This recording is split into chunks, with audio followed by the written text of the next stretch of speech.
아멘. 오늘 이 시간 함께 은혜 나눌 하나님의 말씀은 누가복음 3장 7절부터 20절까지의 말씀입니다. 누가복음 3장 7절부터 20절까지의 말씀입니다.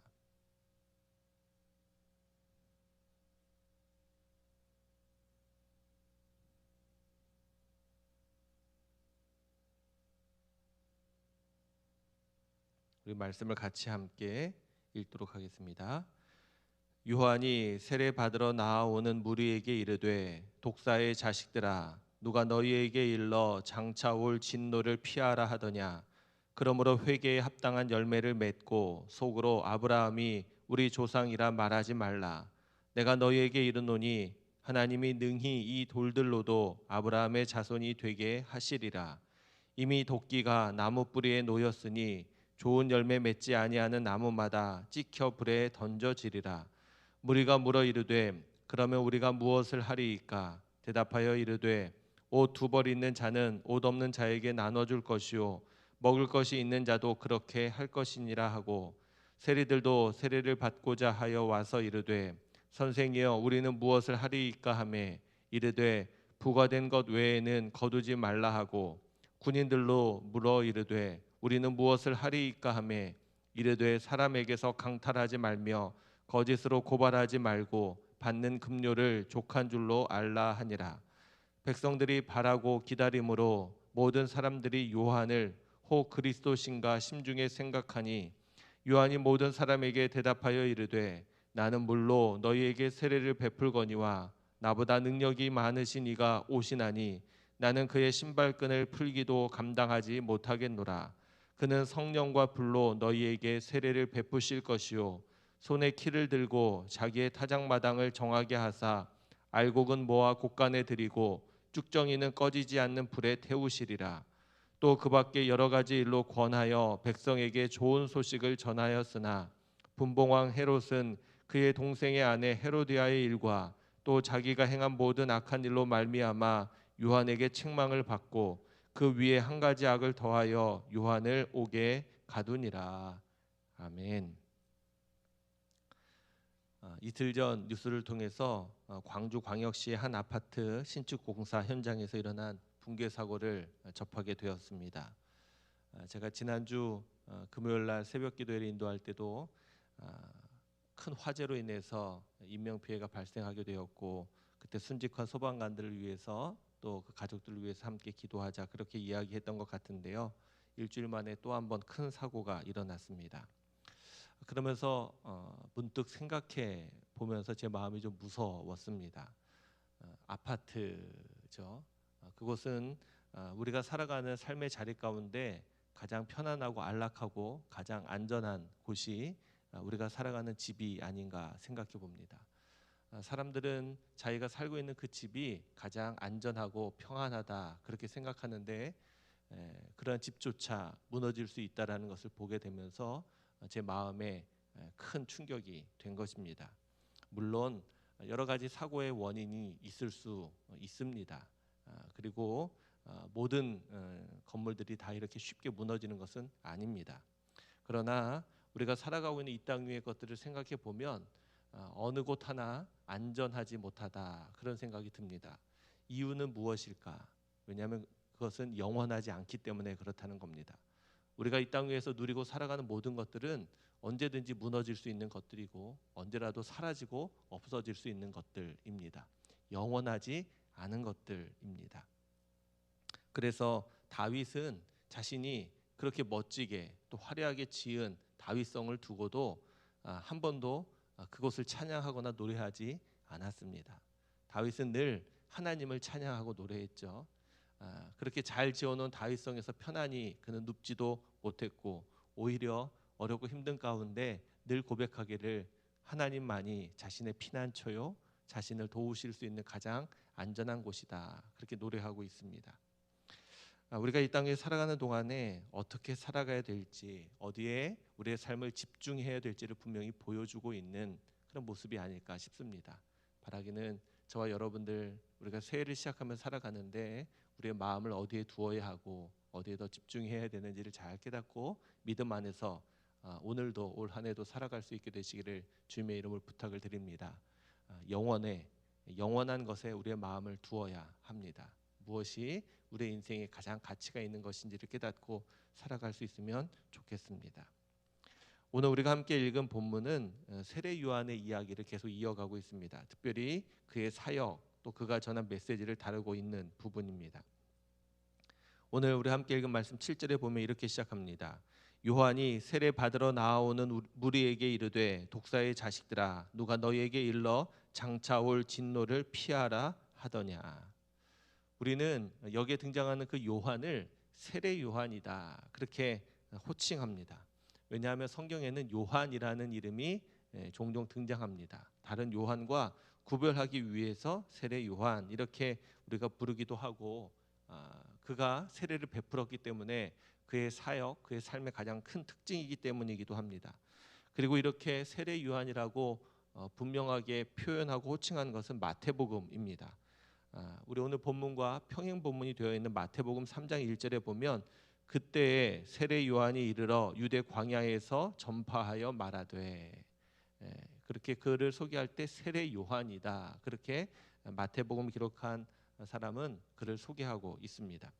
그리고 마태복음 3장 이후에는 그의 사역, 그의 삶을 이어서 소개하고 있습니다. 마태복음 3장 4절부터 6절입니다.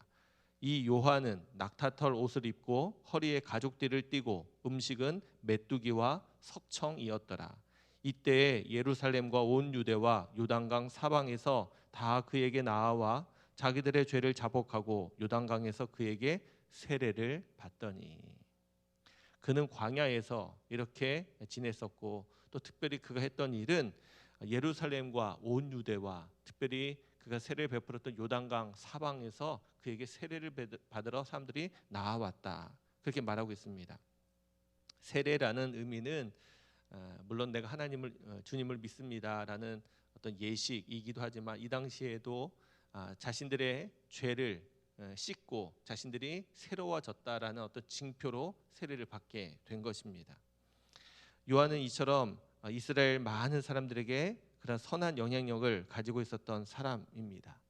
예수님의 오시기를 준비하면서 그들에게 회개를 촉구하고 천국을 선포했던 사람입니다.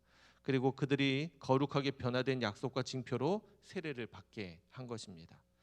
그런데 오늘 우리가 함께 읽은 본문에 보면 이렇게 기록되어 있죠. 세례를 받으러 나오는 무리들, 그러니까 자신에게 세례를 받아 나오는 그 무리들에게 말을 합니다. 뭐라고 말합니까? 독사의 자식들아. 이 부분은 조금 우리가 오해할 소지가 있어서 이 부분을 좀 살펴보면 좋을 것 같습니다. 아까 제가 평행 본문이라 말했던 마태복음 3장에 보면 이 부분이 조금 더 구체적이고 정확하게 표현되어 있습니다. 마태복음 3장 7절입니다. 요한이 많은 바리새인들과 사두개인들이 세례 베푸는 대로 오는 것을 보고 이르되 독사의 자식들아 누가 너희를 가르쳐 임박한 진노를 피하라 하더냐. 다시 말해 여기에 나오는 독사의 자식들이라고 불려진 사람들은 그에게 오는 모든 무리를 말하는 것이 아니라 그들 가운데 바리새인들과 사두개인들을 이야기하는 겁니다. 그러니까 그에게 오는 여러 무리들이 있는데 오늘 본문에서는 그 무리들을 나눈 겁니다. 지금 처음 앞부분은 바리새인과 사두개인들에게 하는 이야기고요. 오늘 읽은 본문 그 뒤에 보면 세리들도 그에게 세례를 받으러 나온다고 말하지 않습니까? 세리들의 이야기. 또 그 뒤에 보면 군인들도 그러니까 군사들, 병사들도 나와 왔는데 그들에게도 세례를 베풀었던 이야기를 소개하는 걸 보면 이렇게 그룹을 지어서 소개하고 있는 것이다. 그렇게 볼 수 있습니다. 제일 먼저는 독사의 자식들이라고 호칭된 바리새인들과 사두개인들에게 이야기하는 겁니다. 이 말은 우리가 보통 뱀, 독사 그러면 그것은 사탄을 상징하지 않습니까? 그러니까 사탄의 자식들, 마귀의 자식들 이렇게 그들을 향해서 이야기하고 있는 겁니다. 이 말은 그 다음 8절에 나오는 아브라함의 자손과 대조되는 이야기로 그들을 호칭한 겁니다. 우리는 약속의 자녀인 아브라함의 자손들인데 그것과 구별짓기 위해서 독사의 자식들 그냥 단순한 욕이 아니라 이거와 대조시켜서 그들에게 이야기했던 호칭이라는 겁니다. 그러면서 그들을 향해서 이렇게 모욕을 주면서 심하게 말을 하지 않았습니까? 근데 이 말은 세례 요한만이 아니라 이후에 예수님도 그들을 향해서 똑같이 이 이야기를 했던 여러분들의 모습을 기억하실 겁니다. 아무튼 그렇게 세례 받으러 오는 이들이 세례 요한에게 와서 했던 질문이 오늘 성경에는 공통적으로 등장합니다. 그들은 다 회개와 참된 변화를 강하게 선포했던 세례 요한에게 세례를 받으면서 이렇게 묻고 있습니다. 우리가 무엇을 하리이까? 우리가 무엇을 하리이까? 오늘 보면 10절에도 보면 기록되어 있죠. 무리가 물어 이르되 그러면 우리가 무엇을 하리이까? 12절입니다. 세리들도 세례를 받고자 하여 와서 이르되 선생이여 우리는 무엇을 하리이까 하며 14절 상반절입니다. 군인들도 물어 이르되 우리는 무엇을 하리이까 하며 세례 요한에게 세례를 받으러 온 사람들마다 무리들마다 세례 요한에게 묻는 겁니다. 우리는 무엇을 하리이까? 제가 오늘 말씀의 제목을 그래서 무엇을 하리이까 이렇게 정해봤습니다. 우리는 무엇을 해야 하는지를 오늘 말씀을 읽어가면서 함께 깨달았으면 좋겠습니다. 그러한 그들에게 이야기합니다. 11절이죠.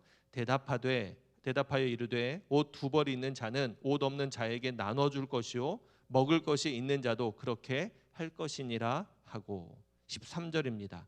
이르되 부과된 것 외에는 거두지 말라 하고 세리들에게 한 이야기죠. 14절 중후반절입니다. 군인들에게 한 이야기입니다. 사람에게서 강탈하지 말며 거짓으로 고발하지 말고 받는 급료를 족한 줄로 알라 하니라. 요한의 대답은 아주 평범하고 지극히 단순합니다. 각자 무리들이 살아가는 삶의 정황에 맞추어서 그들에게 어떻게 해야 되는지를 지금 일깨워주고 있는 겁니다. 여러분도 한번 이 대답을 잘 읽어보시기 바랍니다. 이 대답이 특별한가요? 그들이 어떠한 특별한 훈련이나 노력이나 애씀이 필요한 부분들이 있나요? 그렇지 않습니다. 요한의 대답은 지극히 아주 평범하고 일상적입니다. 그래서 그의 대답을 한번 곰곰이 생각해 보았더니 이것은 무엇입니까?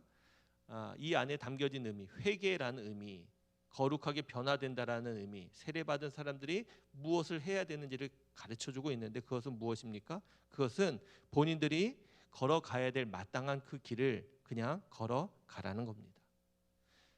지금 이 말씀 안에 담겨진 의미를 살펴본다면 정상적인 삶을 그대로 살아가야 한다라는 것이죠. 우리 맨 앞부분인 바리새인과 사두개인들 그들이 누렸던 부귀와 권세와 영화를 보면서 그들에게 이야기하는 겁니다. 옷 두 벌 있는 사람은 옷 없는 자에게 나눠주라는 겁니다. 먹을 것이 있는 자도 그렇게 하라는 겁니다. 생각해 보십시오. 마땅한 일 아닙니까? 나는 먹을 것이 풍부하고 가진 것이 풍부한데 내 옆에 그것이 없어서 굶주리고 죽어가는 사람들이 있다면 그들에게 내 것을 나누어 주는 게 지극히 정상 아니겠습니까? 이것은 시켜서 억지로 되어지는 일이 아니라 이 일은 자연스러운 일이고 당연한 일입니다. 그리고 세리들이 거둬야 될 세금을 마땅히 거두는 게 맞죠. 그런데 부과된 것 외에 거두는 것은 잘못된 것입니다. 그러니까 부과된 것을 거두는 것, 그것이 세리의 정상적인 업무고 일입니다. 군인들도 마찬가지죠. 군인들이 해야 될 삶에 대해서 오늘 성경은 분명히 이야기하고 있습니다. 특별한 것이 아닙니다. 아주 정상적이고 자연스러운 것입니다. 그렇다면 회개란 무엇인가? 이 정상적이고 마땅하게 걸어가는 그 삶의 자리, 삶의 길에서 벗어나 있었던 것을 돌이켜서 다시 원래대로 돌아오는 것. 그게 바로 회개이고 거룩한 삶이라는 겁니다. 저와 여러분들, 주님께서 우리에게 원하시는 것이 아주 특별한 삶이 아닙니다. 우리가 얼마나 놀라운 일을 원하시는 것도 아닙니다. 그냥 지극히 정상적이고 올바르게 살아가야 될 삶의 자리로 돌아오라. 그렇게 말씀하시는 겁니다.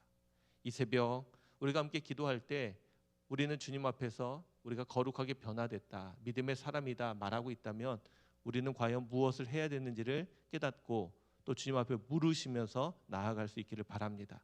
내 삶에 내가 마땅히 또 정상적으로 걸어간 길에서 벗어난 부분들이 있다면 돌이켜 다시 원래대로 돌아오시길 바랍니다. 그렇게 살아가는 것, 내 삶에 삐뚤어진 부분들, 내 삶에 어긋나 있는 부분들이 있다면 그것을 바로 잡는 것, 그것이 거룩한 자요 또 하나님이 기뻐하시는 그런 모습으로 살아가는 삶의 자리가 아닐까 싶습니다. 올해를 시작하면서 우리의 삶의 자리가 그렇게 바르게 세워져 가는 귀한 시간 되시기를 바랍니다.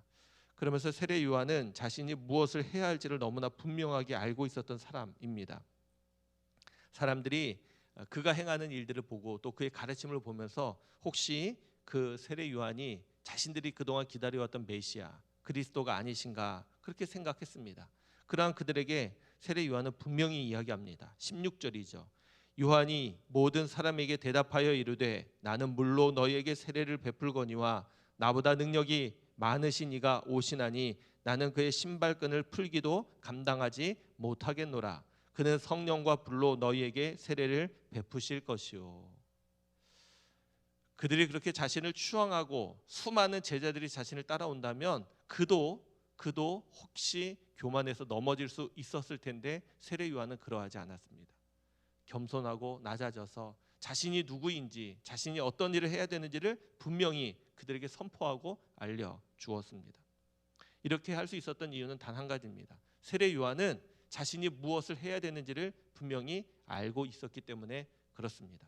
뿐만 아니죠. 세례 요한은 어떻게 합니까? 18절입니다. 또 그 밖에 여러 가지로 권하여 백성에게 좋은 소식을 전하였으나 많은 사람들에게 좋은 소식, 기쁨의 소식, 은혜의 소식을 전했다. 그렇게 말하고 있습니다. 세례 요한은 자신이 해야 될 일을 분명히 깨닫고 그 일을 감당하며 살았던 사람입니다. 그런데 그에게 일어난 일은 무슨 일입니까? 그 다음에 짤막하게 등장하는 이야기입니다. 그러한 세례 요한, 사람들에게 정직하게 바르게 정상적으로 살아가라고 그렇게 권면했던 것이 문제도 아니고 잘못된 것도 아닌데 그러한 세례 요한을 가만히 두지 않는 겁니다. 정상적이라고 바르게 살아가는 것이 맞다라고 말하는 것, 그것 자체를 듣기 싫어하는 그러한 세상의 권력들이 있는 겁니다. 바로 헤롯입니다. 여기에 등장하는 헤롯은 1절에 나오는 갈릴리의 분봉왕이 된 헤롯 안티바스입니다. 그는 자신의 첫 번째 아내인 아라비아의 왕의 딸을 버리고 자신의 동생 빌립의 아내인 헤로디아와 결혼하는 폐륜을 저질렀습니다. 그 당시 윤리와 도덕에도 크게 어긋난 그런 잘못입니다.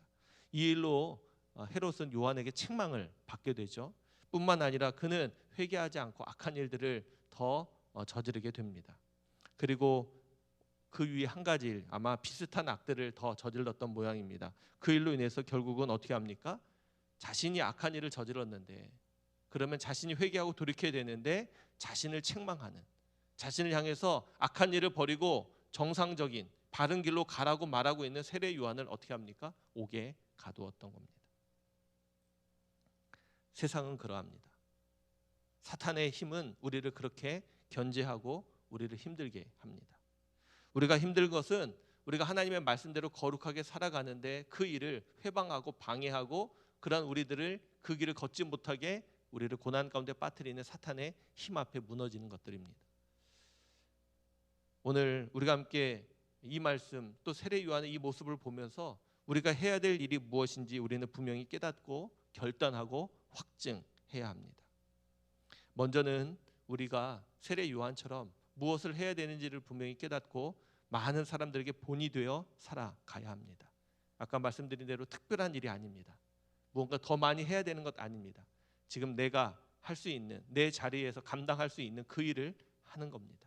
삐뚤어지지 않게 어긋나지 않게 그냥 그 길을 정상적으로 바르게 걸어가는 겁니다. 우리 주님이 우리에게 원하시는 것은 바로 그 부분입니다. 그리고 우리뿐만이 아니라 삐뚤어진 세상 한가운데서 잘못된 길을 걷고 있는 그들을 향해서 회개를 촉구하고 그들도 바르게 정상적으로 원래대로 돌아와 그 길을 걸을 수 있도록 그들에게 하나님의 이 뜻을 전하고 나누는 것입니다. 그런데 그 일로 인해서 우리는 세례 요한이 당한 모든 고통과 어려움을 기억해야 합니다. 우리도 그럴 수 있기 때문에 그렇습니다. 세상은 그 바른 소리를 듣기를 거절합니다. 악한 세력들은 그 일을 거절합니다. 그러기에 우리가 걸어가야 될 이 길 가운데는 반드시 이 고통과 고난이 따라올 것입니다. 어떻게 하시겠습니까? 오늘 이 새벽 우리가 무엇을 해야 할지를 분명히 깨닫기를 바랍니다. 그래서 우리가 힘들고 고난과 고통이 있어도 마땅히 우리가 해야 될 일이 그 일이라면 그 일을 하시겠습니까? 아니면 조금 더 편하게 쉽게 우리가 해야 될 일을 마음 가운데 묻어두고 안락함 가운데 걸어 가시겠습니까? 이 새벽 기도하면서 우리의 마음을 정하시길 바랍니다. 부디 바라기는 우리도 세례 요한처럼 우리가 그 길이 고난과 고통이 있을지라도 마땅히 우리가 해야 될 그 일을 위해서 걸어가고 헌신하는 저와 여러분들 모두가 되시기를 주님의 이름으로 축원합니다. 그런 믿음으로 이 새벽 함께 기도하고요. 또 그렇게 살아 우리의 삶을 하나님이 축복하셔서 더 거룩하게 하시고 우리를 통해서 어둠 가운데 짙은 어둠 가운데 빠져있는 이 세상을 환하게 비춰주실 줄로 분명히 믿습니다. 그러한 은혜를 누리는 우리 모두가 될 수 있기를 주님의 이름으로 축원합니다. 기도하겠습니다. 하나님, 여전히 복잡하고 힘들고 어지러운 세상 속에서 우리가 살아가고 있습니다. 무엇을 해야 하는지, 어디로 가야 하는지 길을 잃은 채 방황하고 있던 때도 있었지만 하나님, 오늘 주신 말씀을 다시 한번 기억하며 이제 우리가 해야 될 일이 무엇인지 분명히 깨닫고 믿음 안에 걸어가는 우리들 되기를 간절히 소망합니다. 우리 주님께서 우리에게 원하시는 바른 길, 하나님, 우리가 마땅히 살아가야 될 그 삶의 길을 우리가 그동안 놓치고 또한 그 길에서 벗어나 살았던 것 이 시간 깨닫게 되기를 간절히 소망합니다. 하나님, 회개하게 하시고 하나님 걸어갔던 그 걸음을 멈추고 이제는 돌이키게 하셔서 우리가 다시금 정상적으로 또 원래대로 하나님 우리에게 맡겨주신 거룩한 그 사명의 길을 따라 걸어갈 수 있는 우리들 되게 해 주옵소서. 이 새벽 우리도 세례 요한과 같이 우리가 무엇을 해야 되는지를 분명히 깨닫게 되기를 간절히 소망합니다. 우리에게 주어진 삶의 자리, 또 우리에게 주어진 믿음의 길에서 우리가 어긋나지 않도록 하나님, 주님이 원하시고 바라시는 그 길로 걸어갈 수 있는 우리들 되게 해 주옵소서. 하나님, 이 바른 길에서 많이 벗어나 있는 세상을 향해서도 우리가 하나님 믿음을 선포하게 하시고 하나님의 거룩한 뜻을 선포하게 하셔서 하나님, 그들이 다시금 하나님의 뜻 가운데 은혜로운 길로 하나님 바른 길로 돌아올 수 있는 그러한 놀라운 은혜의 역사들을 허락해 주옵소서. 우리 교회가, 우리 성도들이 그러한 거룩한 모습으로 살게 하시고 그러한 은혜를 세상 가운데 드러내며 나타내는 우리들 모두가 되게 해 주옵소서.